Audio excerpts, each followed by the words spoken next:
This week, BuzzNews reporters have been covering the UCU union strikes at Bournemouth and Paul College.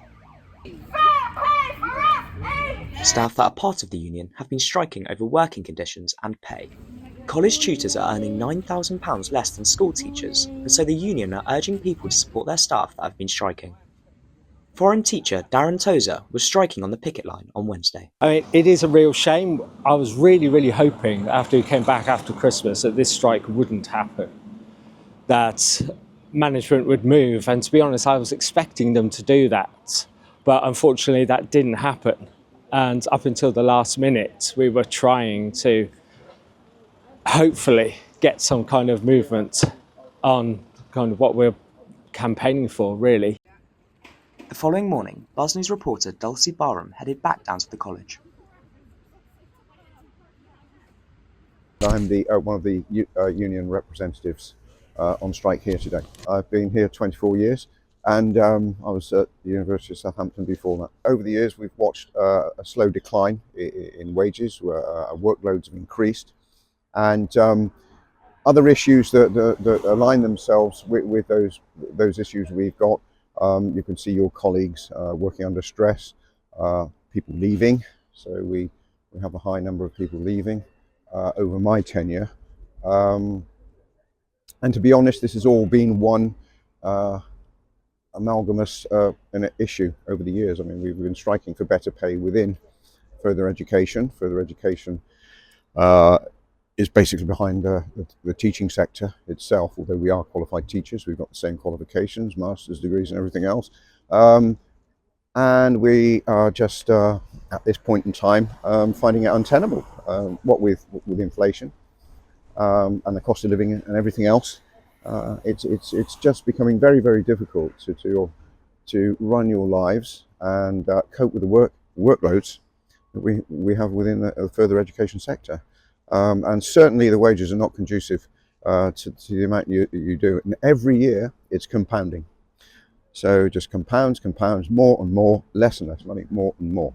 So it's not that the teaching staff are greedy.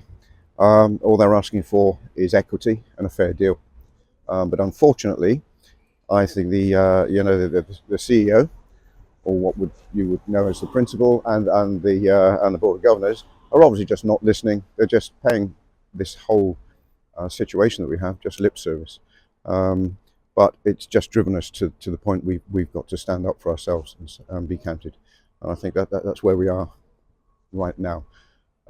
So yeah, I know I can empathise with everybody. I know this is a difficult time, and I know our students do suffer a little bit with not being taught today and tomorrow. And we're very mindful of that. But it would be to their benefit that we have successful negotiations with the CEO, because that then improves things for our students. So you may look at the teacher and say, well, this is the impact they're having on the student. We're not. It's the CEO and his executive team, because they're just failing to negotiate. And it's very disappointing, very disappointing. Today marks the final day of the strikes which have been taking place at Bournemouth and Paul colleges this week, and the demands have been clearly outlined: pay parity of teachers and national workload agreements. We're here on strike because we need fairer pay for FE staff, we need reduced workloads, and ultimately we need national pay bargaining. So they're the three national demands.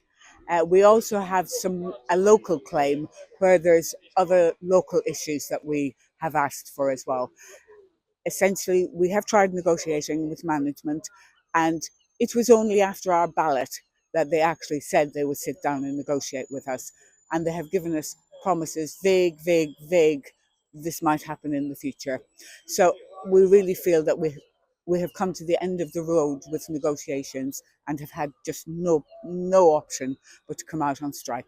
Many years ago, I was a very new member of staff, but this is the first time I've organised a strike. If we stand together, we are stronger. And we have tried negotiation. We have tried really hard to show management just how overworked and underpaid and undervalued we are. And they have not listened. And this is our only way of demonstrating our need, because they're not listening to us at the moment. So this is the only way we have found to actually make our voices heard. We have certainly raised awareness. We have had some publicity. It would be great to get as much as possible. We even had Pools MP Neil Duncan Jordan come to join us earlier on. So yes, we have raised awareness. I would also like to think that it has shown management that whilst we really did not want to do this, it was an absolute last resort, that we actually have been brave enough to actually go out and do it. So we have also shown management that we are prepared to act when, all else fails. After 3 days of passionate striking, UCU union members will now await decisions on whether their demands will be met. Sam Morris, Buzz News, Bournemouth.